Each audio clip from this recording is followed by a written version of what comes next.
Kenapa bukan pemulihan aset? Kenapa harus perampasan aset? Saya sangat prefer sebetulnya dengan terminologi itu, Pak Ketua. Kenapa? Ada beberapa alasan. Kebetulan saya ini spesialisasinya transformasi change management gitu, transformasi regulasi atau transformasi proses bisnis seperti apa gitu. Artinya bahwa kalau undang-undang ini akan dirilis, menurut saya aspek yang paling krusial itu adalah aturan peralihan dan aturan penutup. Seluruh substansinya boleh seperti apa, tapi kita bisa moderat di aturan peralihan dan aturan penutup gitu. Nah makanya usulan kami kita supaya lebih prefer menyiapkan aturan peralihan dan aturan penutup yang lebih elegan gitu. Karena berdasarkan data hampir 80% RUU baru atau sudah jadi undang-undang itu menjadi objek sengketa di Mahkamah Konstitusi gitu. Terkait dengan aturan peralihan gitu.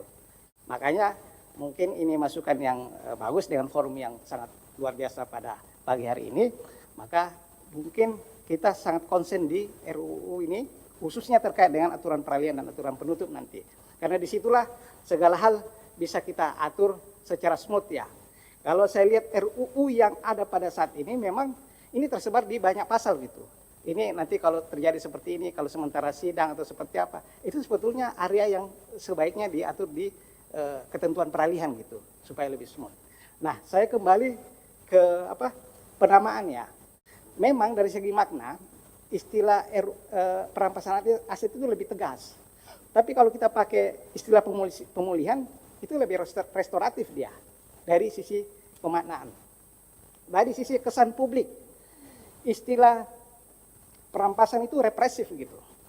Tapi kalau kita pakai istilah pemulihan, itu lebih humanis memang. Dari sudut pandang hukum ya, istilah perampasan aset itu lebih fokus ke pelaku. Sementara kalau pemulihan mungkin quote and quote lebih banyak ke korban, negara sebagai korban misalnya ya, atau ada korban lain gitu. Lalu juga dari sisi risiko stigma. Kalau kita pakai perampasan, stigma kita, wah ini jangan-jangan nanti bisa ada penyalahgunaan di situ.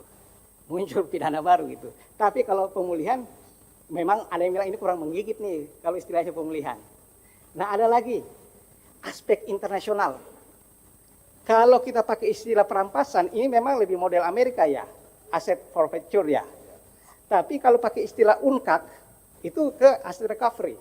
Nah sekarang kalau kita lihat RUU yang ada pada saat ini, itu ada pasal khusus terkait dengan kerjasama internasional.